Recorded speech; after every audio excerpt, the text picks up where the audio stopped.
میری ماں اندھی تھی۔ جب میں گھر آتا تو امی کہتی، بیٹا تم دوبارہ آ گئے، ابھی کچھ دیر پہلے تو آئے تھے۔ مجھے لگتا ہے میری امی کو پتہ نہیں کیا ہو گیا ہے۔ ایک دن میں گھر میں چپکے سے جلدی آ گیا اور یہ دیکھ کر میرے پیروں تلے سے زمین نکل گئی۔ میری بیوی اور میں اپنے معمول کے مطابق شام 6 بجے کام سے واپس گھر آیا تھا۔ گھر میں داخل ہوتے ہی میں نے بلند آواز میں سلام دیا۔ میری امی جو اپنے مخصوص تخت پر اونگ رہی تھی، میری آواز سن کر فوراً اٹھ بیٹھی۔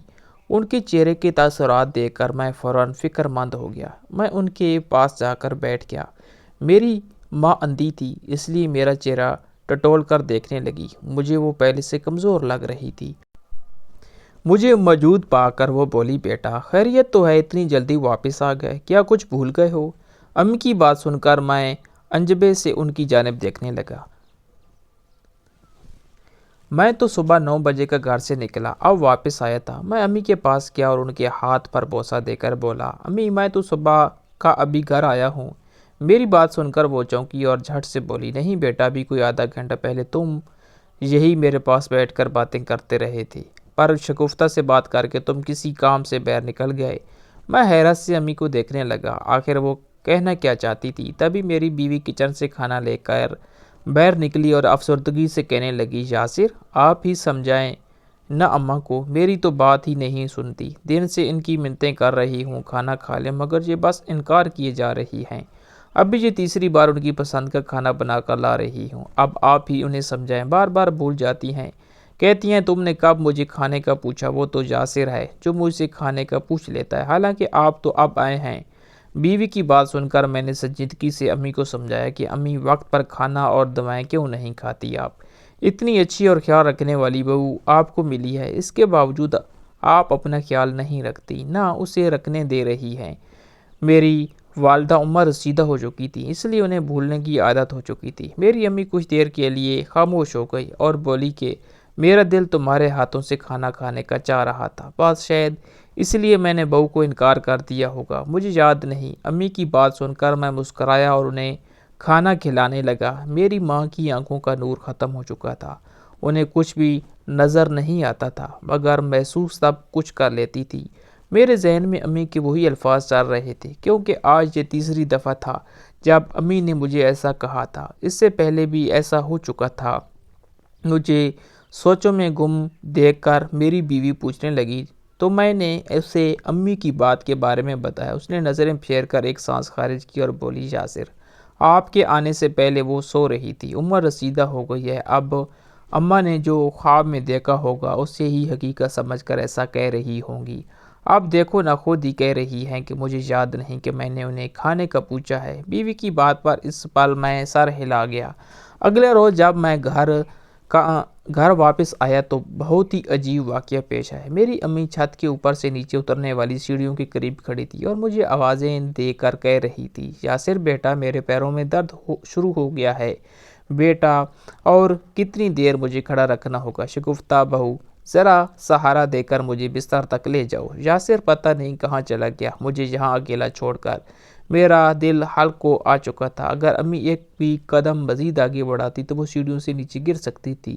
میں فوراً بھاگ کر ان تک پہنچا اور انہیں وہاں سے ہٹایا۔ میری آواز سن کر شگفتہ بھی وہاں حواس باختہ سی پہنچ چکی تھی، مگر سوال تو یہ تھا کہ میری امی وہاں اوپر تک پہنچی کیسے تھی؟ امی سیڑھیاں اترتے ہوئے فوراً مجھے جھڑک کر بولی کہ پیچھے 1 گھنٹے سے یہاں کھڑی ہوں، مگر تم نہ جانے مجھے چھوڑ کر کہاں غائب ہو جاتے ہو، نہ میری بہو میری بات کا جواب دیتی ہے نہ تم۔ امی کی بات سن کر میں چونکا تھا۔ میں نے امی کو پھر سے یقین دلایا کہ میں ابھی آفس سے واپس آیا ہوں، مگر امی کا انداز دیکھ کر مجھ سے سچ میں فکر ہونے لگی تھی۔ ایک میری والدہ کی بنائی ختم تھی اور دوسری ان کی بولنے کی بیماری سے مجھے یہ ڈر لاحق ہونے لگا کہ کہیں وہ کسی دن سیڑھیوں سے ہی نہ گر جائیں۔ میرے تاثرات دیکھ کر میری بیوی بھی پریشان ہو گئی۔ وہ میری امی کو ان کے کمرے میں چھوڑنے چلی گئی اور ان سے کہنے لگی، امی جی میں تو آپ کو آپ کے کمرے میں بٹھا کر نہانے گئی تھی، آپ اوپر کیسے پہنچ گئی؟ مجھے یہ سمجھ نہیں آتا۔ شگفتہ میری والدہ سے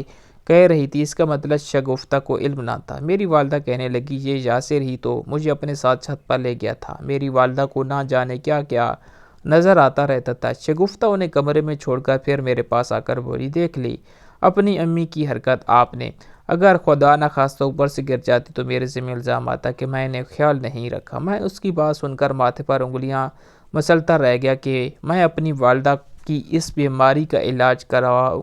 میں نے کئی اچھے ڈاکٹرز کو بھی دکھایا تھا، لیکن وہ کہتے ہیں کہ عمر کا تقاضا ہے۔ مجھے سوچتا کھا کر بیوی بولی، آپ زیادہ مت سوچیں، آپ کی ماں کی وہ نظر تو کچھ آتا نہیں، اب عمر کے ساتھ ساتھ انہیں بولنے کی بھی بیماری ہوتی جا رہی ہے، تبھی وہ ایسا کہتی رہتی ہے۔ شگفتہ کی بات ٹھیک تھی، میں نے اپنی ماں کو کھانا کھلایا اور دوائی دے کر سلا دیا۔ میں اسی ششوپانج میں مبتلا تھا کہ تبھی امی اٹھی اور کہنے لگی، بیٹا مجھے دوائیاں دے دو، صبح سے نہیں لی۔ میں بس خاموشی سے ایک سانس خارج کر کے رہ گیا۔ بیوی کا کہنا صحیح تھا، امی کو بولنے کی بیماری بڑھ چکی تھی، ورنہ دوا تو میں نے انہیں ہی خود دے دی تھی۔ کچھ دیر بعد میں امی کے کمرے سے جانے لگا تو میری نظر ایک چیز پر پڑی۔ میں نے تجسس سے بیڈ سے اٹھ کر ڈریسنگ ٹیبل کے پاس گیا، جس کے دروازے سے میرا پسندیدہ پرفیوم بہر کو جھلک رہا تھا۔ میری عادت تھی کہ میں ایک ہی طرز کی خوشبو لگاتا تھا، میرے پاس ایسے کئی پرفیوم تھے، مگر جہاں امی کے کمرے میں یہ کیسے آیا تھا؟ میں نے ساتھ جھٹک کر اسے اٹھایا اور اپنے کمرے میں آ گیا۔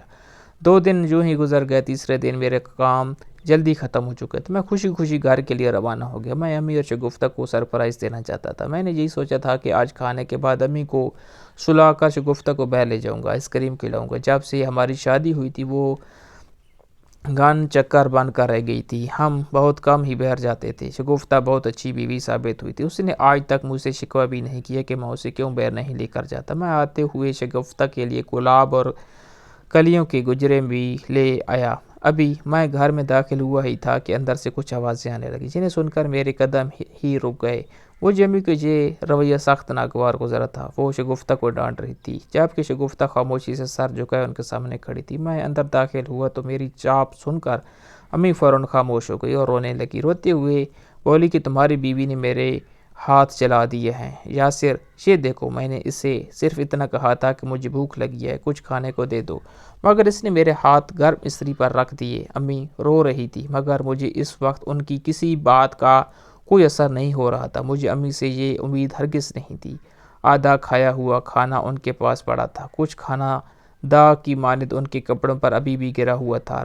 رہی بات ان کے ہاتھوں کی تو وہ سرخ تھے، جلے نہیں تھے۔ شگفتہ سر جھکائے رو رہی تھی اور پھر روتے ہوئے بولی، دیکھ لیا آپ نے یاسر، میں نے آپ کی ماں کی ہر خدمت کی، ورنہ کون بہو اپنی عادی اور بڑکر ساس کو اتنی دیکھ بھال کرتی ہے؟ اس عمر میں انہیں نماز روزہ کرنا چاہیے، مگر یہ جان بوجھ کر آپ کو میرے خلاف کرنے میں لگی رہتی ہے۔ شگفتہ کی بات سن کر میرے ماں کا رنگ اڑا، وہ بکھلاہٹ کا شکار ہوتے ہوئے باتیں گھمانے لگی، مگر میں کچھ بھی اسے سنے بغیر اپنے کمرے میں آ گیا۔ میرا سارا سرپرائز اور خوشگوار موڈ اب بگڑ چکا تھا۔ میرے دل میں میری ماں کے لیے اب الجھنیں بڑھنے لگی تھی، میں آنکھوں دیکھی بات کو نہیں جھٹلا سکتا تھا۔ وہی میں نے شگفتہ سے امی کی جانب سے معافی مانگی، جس پر وہ تڑپ کر بولی کہ کوئی بات نہیں، وہ بڑی ہیں، عمر کے اس حصے میں ایسے ہو جاتا ہے۔ اس کا اعلیٰ ظرف دیکھ کر میرے دل میں اس کے لیے محبت مزید بڑھ چکی تھی، مگر پھر وہ اداس ہو کر بولی کہ یاسر مجھ سے وعدہ کریں، کبھی امی کی باتوں میں آ کر مجھ سے بدظن نہیں ہوں گے۔ میں شگفتہ سے بے انتہا محبت کرتا تھا، ایسا بھلا کیسے ممکن تھا کہ میں کسی کی بھی باتوں میں آ کر اس سے دور ہوتا؟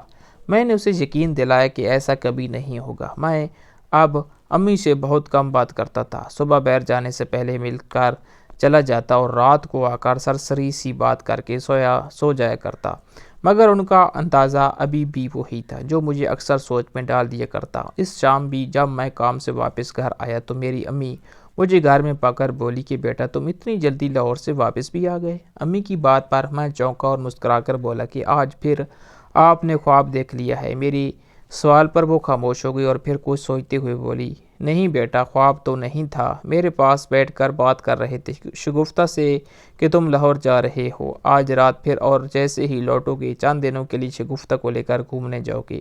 امی کی اس طویل گفتگو پر میرے اعصاب تنے، یہ خواب تھا یا حقیقت؟ میں نے تو ایسا کچھ نہیں کہا تھا۔ میں نہ چاہتے ہوئے بھی امی کے قریب جا کر بیٹھ کے اور ہنس کر بولا کہ اور کیا کیا کہا تھا میں نے؟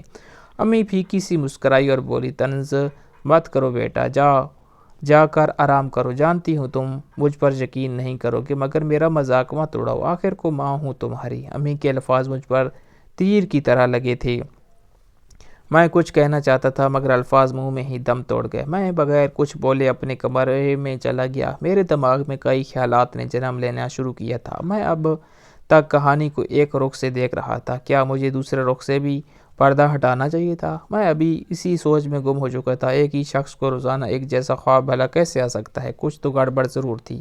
میری ماں میری شادی سے پہلے تو کبھی اتنی زیادہ پھیکی پھیکی باتیں نہیں کرتی تھی۔ میرا ذہن اس وقت معوف ہو چکا تھا۔ اگلے 2 دن ایسے ہی گزر گئے۔ تیسرے روز جب میں گھر سے کام کے لیے نکلا تو مجھ پر کچھ چوروں کا حملہ ہو گیا۔ وہ مجھ سے گن پوائنٹ پر نقدی اور موبائل چھین کر لے گئے۔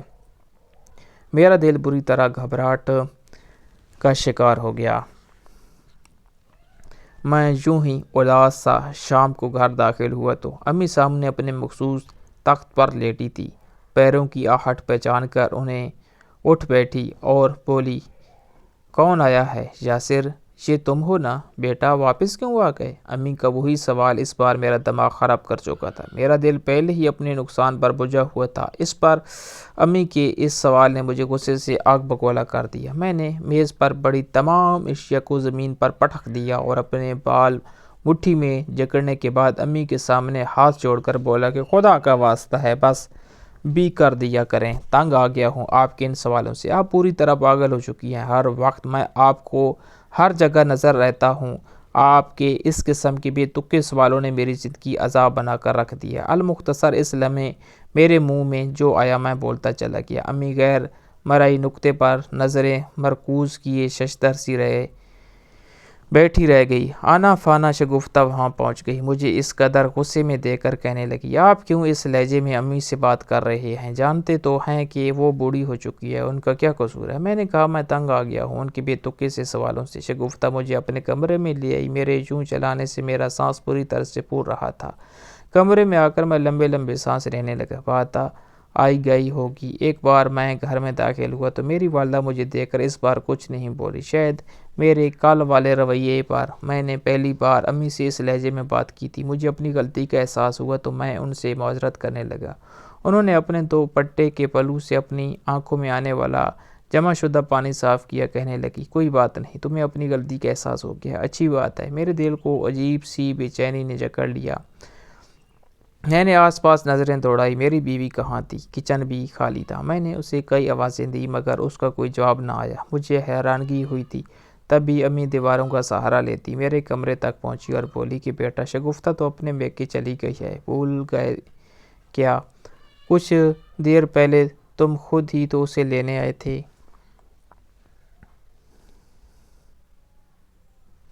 امی کے الفاظ مجھ پر کسی بم کی طرح گرے تھے۔ میں گینگ سا امی کو دیکھنے لگا۔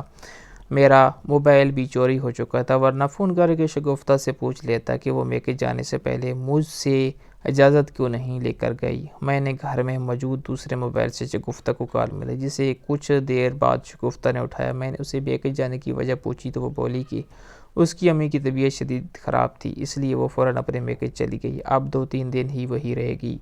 اس کے رہنے سے مجھے کوئی اعتراض نہ تھا، مگر امی کی کچھ باتیں میرے دماغ میں گردش کرنے لگی۔ کچھ دن پہلے انہوں نے جو کہا تھا وہ آج سچ ہوا تھا۔ کیا یہ اتفاق تھا یا اس میں کچھ حقیقت بھی تھی؟ میں سمجھ نہ سکا۔ میرے دل پر پتھر پڑ چکے تھے۔ میں نے مزید کچھ سوچنا ترک کیا اور خاموشی سے اپنے بستر پر سو گیا، یہ سوچے بغیر کہ میں تو باہر سے کھانا کھا آیا تھا مگر میری امی ابھی بھی بھوکی ہی تھی۔ 2 دن یوں ہی گزر گئے۔ آج شگفتہ نے میکے سے واپس آنا تھا۔ میں خوش تھا مگر اس بات سے انجان کہ آج کا دن میری زندگی کا بدترین دن ہونے والا ہے۔ میں آج کام سے آدھی چھٹی لے کر گھر آ رہا تھا۔ ابھی میری گاڑی گھر سے کچھ دوری پر تھی کہ جو منظر میری نظروں میں آیا اسے دیکھ کر میرا لہو گویا رگوں میں ہی جمنے لگا تھا۔ میری بیوی شگفتہ کسی لڑکے کے ساتھ گاڑی سے اتری تھی اور اب وہ دونوں گھر کے اندر جا رہے تھے۔ میرا دماغ بالکل سن ہو چکا تھا۔ یہ لڑکا نہ اس کا بھائی تھا نہ ہی کوئی رشتہ دار۔ میں بمشکل خود کو سنبھالتا خاموشی سے گھر کے آدھے کھلے دروازے سے اندر کا منظر دیکھا تو تبھی ایک دھچکا میرا منتظر تھا۔ میری ماں کسی سے باتیں کر رہی تھی اور وہ شخص ہو بہو میری ہی آواز میں ان سے باتیں کر رہا تھا۔ میں ہکا بکا وہی خاموش کھڑا سب سن رہا تھا۔ میری ماں اس سے پانی مانگ رہی تھی، وہ نیم بہوشی کی حالت میں لیٹی تھی۔ تبھی شگفتہ آگے بڑھی اور اس نے پانی سے بھرا گلاس دھار بناتے ہوئے میری ماں کی آنکھوں میں انڈیلنا شروع کر دیا اور پھر خباثت سے مسکرا کر بولی، پتہ نہیں کب مرے گی یہ کباب میں ہڈی، شکر ہے اندھی ہے ورنہ کب کی راز فاش کر چکی ہوتی۔ بیوی کی اس سرگوشی پر وہ شخص ہنسا تھا۔ میرا دل تو گویا دھڑکنا ہی بھول چکا تھا۔ میری بیوی اس غیر آشنا شخص کے ہاتھوں میں ہاتھ ڈالے کھڑی مسکرا رہی تھی۔ میرے دماغ میں اندھیاں چل رہی تھی۔ میری بیوی مجھے اتنا بڑا دھوکہ کیسے دے سکتی تھی؟ میں نے کبھی بھی نہیں سوچا تھا۔ میں فوراً آگے بڑھا کر گھر میں داخل ہوا اور اس شخص کو گریبان سے پکڑ کر مارنے لگا۔ شگفتہ مجھے وہاں دیکھ کر بکھلا کے پیچھے ہٹی، جبکہ میری ماں نیم بیہوشی میں شور سن کر رونے لگی۔ میں نے اس شخص کو مار کر وہیں پٹکا اور پھر شگفتہ کی جانب متوجہ ہوا جو ایک کونے میں سہمی کھڑی تھی۔ میری آنکھوں میں غم و غصے سے آنسو اچکے تھے۔ مجھے وہاں سے دھوکہ ملا تھا جہاں سے مجھے امید ہی نہ تھی۔ وہ خوف سے میرے پیروں میں گر کر معافی مانگنے لگی۔ وہ روتے ہوئے بولی، مجھے معاف کر دو، اس میں میرا کوئی قصور نہیں ہے۔ یہ لڑکا مجھے ورغلا رہا تھا، میں صرف تم سے محبت کرتی ہوں۔ اس کی ایسی بات ابھی جاری تھی کہ لڑکا جھٹ سے بولا، جھوٹی لڑکی، نہ شوہر سے وفا کی نہ میری محبت کا پاس رکھا، بتا کیوں نہیں دیتی؟ تم شادی سے پہلے سے ہی مجھے پسند کرتی تھی اور میں روزانہ تم سے ملنے یہاں آتا تھا۔ کتنی آسانی سے سارا کیچڑ مجھ پر اچھال کر خود سائڈ پر ہو رہی ہو۔ اس لڑکے کی مزید باتیں اگر سنتا تو شاید میرا دل پھٹ جاتا۔ میں اس کی جانب بڑھتا اس سے پہلے وہ وہاں سے خود کو چھڑوا کر بھاگ نکلا تھا۔ زرد چہرہ لیے شگفتہ مجھے دیکھ کر رو رہی تھی۔ مجھے ایک پل میں اس سے گھن آنے لگی تھی۔ میں نہ چاہتے ہوئے بھی آنسو نہ روک سکا۔ شگفتہ کبھی میری ماں کے پیروں میں گر رہی تھی تو کبھی میرے پیروں میں گر کر گڑ گڑا رہی تھی۔ اس کی خاطر میں نے اپنی ماں پر شک کیا تھا۔ میں نے کپکپاتے لبوں سے اسے صرف اتنا کہا کہ تم اس قابل نہیں رہی کہ اب میں تمہیں تھپڑ مارنے کے لیے اپنا ہاتھ گندا کروں۔ تم نے میرے ساتھ خیانت کی ہے، میری ماں کو ستایا اور مجھے ان کے خلاف کیا ہے۔ میں نے اپنی بیوی کو اسی وقت گھر سے نکال دیا، واپس آ کر روتے ہوئے اپنی ماں کو پانی پلایا اور پھر ان کے قدموں میں گر کر کتنی ہی دیر روتا رہا۔ میں نے ان کی باتوں پر یقین نہیں کیا تھا، جبکہ وہ ہر بار مجھے سچ بتاتی رہی۔ امی نے مجھے اپنے قریب بٹھایا اور میرے آنسو پوچھتے ہوئے بولی، بیٹا، میں تو تمہارا گھر بچانے کے لیے کتنے عرصے سے خاموش تھی۔ تمہاری بیوی نے نہ مجھے وقت پر کھانا دیتی اور نہ ہی دوا، پتہ نہیں وہ کون سی گولی مجھے زبردستی کھلاتی تھی، جس کے بعد مجھے لگتا میرا سر ہواؤں میں گھوم رہا ہے۔ میں پھیکی پھیکی باتیں کرنے لگتی تھی، لیکن وہ باتیں ہوتی سچ تھیں۔ وہ مجھے بتانے لگتی کہ شگفتہ انہیں پورا دن بھوکا رکھتی تھی، مگر ہاں، تمہارے آنے سے پہلے میرے سامنے کھانا ضرور رکھ دیا کرتی تھی کہ تمہیں شک نہ ہو۔